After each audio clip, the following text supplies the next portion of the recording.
এরে যুবক, আল্লাহর কাছে সাহায্য চাইতে হবে দুই জিনিসের মাধ্যমে, ধৈর্য আর নামাজ।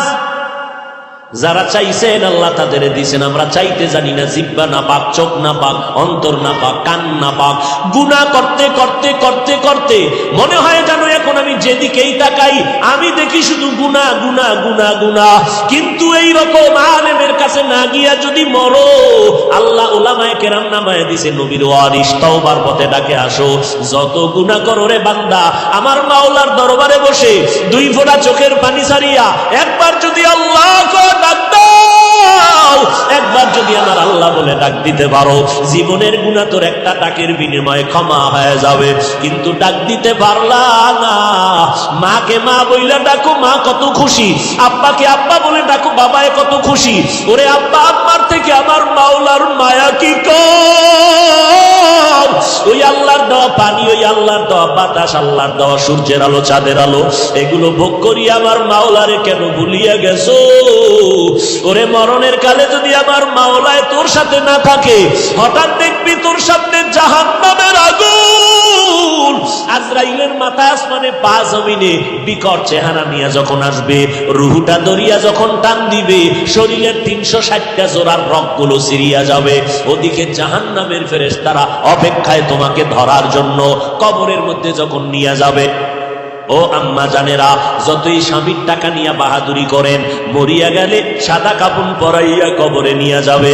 আপন বলতে কেউ আপনার পাশে দাঁড়াবে না। সন্তানেরা মা মা বলে ডাকবে, মায়ের জবানে কোনো আওয়াজ হবে না।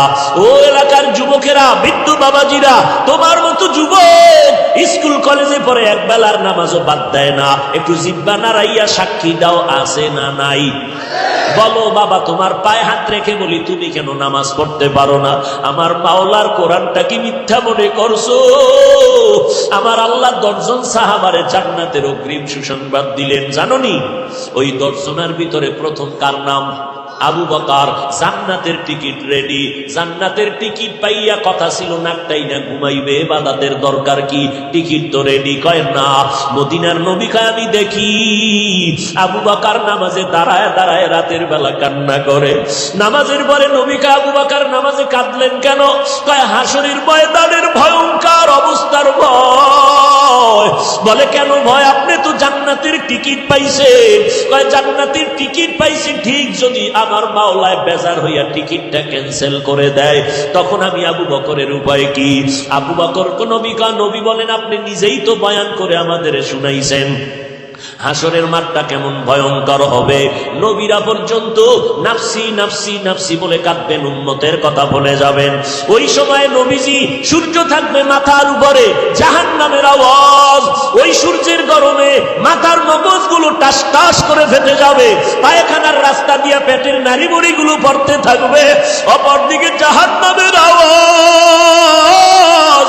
আল্লাহরে বলবে, আল্লাহ বেনামাজি কই, গুনাহগার গুলো কই, আমার পেটে দাও, আমি জাহান্নামের পেটে ক্ষুধা। ও বেনামাজি বাবারা, এখনো কি তওবা করবি না রে যুবক? ওরে এই গভীর রাতে আমার মাওলায় প্রথম আসমানে হাজির। ওরে তোমারে ডাকতেছে, একটু ডাকে সাড়া দাও। জীবন ভর তো আব্বারে ডাকছো, আব্বারে ডাকছো, আজকে জিহ্বা নাড়াই আমার আল্লাহরে ডাক দাও।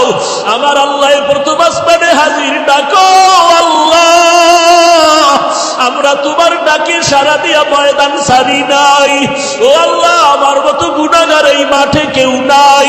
গুনার কারণে আমার হাত না পাক, চোখ না পাক, জিহ্বা না পাক, অন্তর না পাক।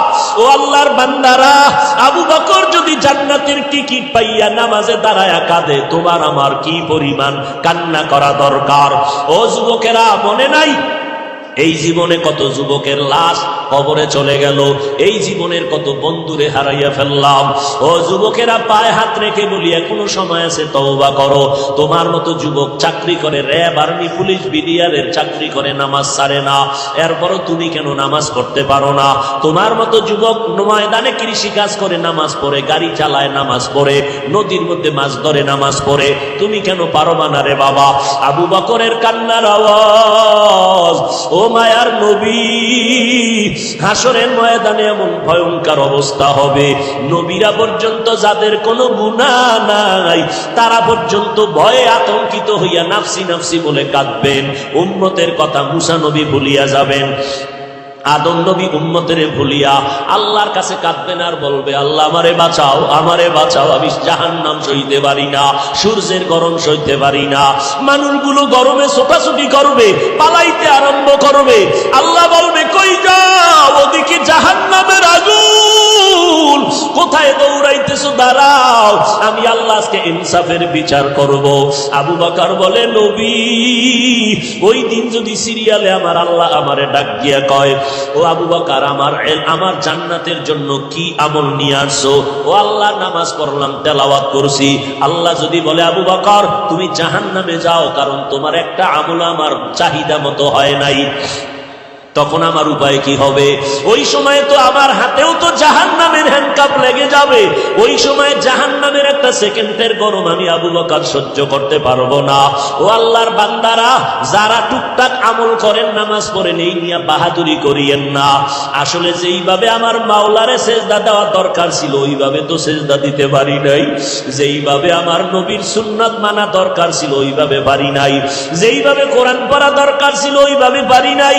যেই আমল করছি আবার বাহাদুরির কারণে সওয়াব শেষ হয়ে গেল। এই অবস্থায় যদি বাবা, ও যুবক, আমি যদি আজকে তোমার মতো প্যান্ট শার্ট টাই পরিয়া চলতাম, কেউ বাধা দিত না। এরপরও কেন টুপি ফালাই না, দাড়ি ফালাই না, নামাজ ছাড়ি না? এর একমাত্র কারণ জাহান্নামের আযাবের ভয়। ওরে আজকে আমি বক্তা হইয়া বয়ান করি, কিন্তু যেদিন আমার সামনে আজরাইল আসিয়া হাজির হবে, আমার আপনজনেরা গায়ের গেঞ্জিটা বেলেট দিয়া কেটে কেটে রেখে দিবে, সাদা কাপনের প্যাকেট বানাইয়া জানাজা পড়াইয়া মাটির গর্ভে যখন নিয়ে যাবে, পাড়াইয়া পাড়াইয়া মাটি দিয়া যখন সবাই চলে যাবে, এখন আমার কবর অন্ধকার, ডানে মাটি, বামে, সামনে, পেছনে, উপরে মাটি আর মাটি। আল্লাহর নবী বলে, দুইজন ফেরেশতা আসবে প্রশ্ন করার জন্য, রবের পরিচয় দাও, ধর্মের পরিচয় দাও, রাহমাতুল লিল আলামিনের পরিচয় দাও।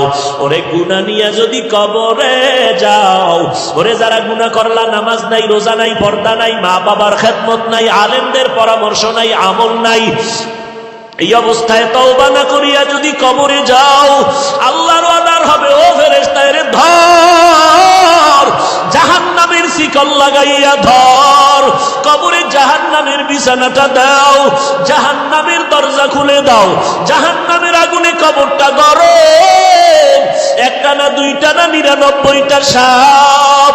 ওই কবরে আমার আল্লাহ শেষ রাগান্বিত হইয়া আওয়াজ দিয়া বলবে, ও ফেরেশতা এর আর ছাড় দেওয়া হবে না। দুনিয়াতে আমার দেওয়া পানি, বাতাস, সূর্যের আলো, চাঁদের আলো ভোগ করলো, জমিনের ফসল, গাছের ফল খাইয়া আমার হুকুম মতো চলে নাই, আলেমরা পায়ে ধরে নামাজের কথা বলতো, নামাজ পড়ে নাই।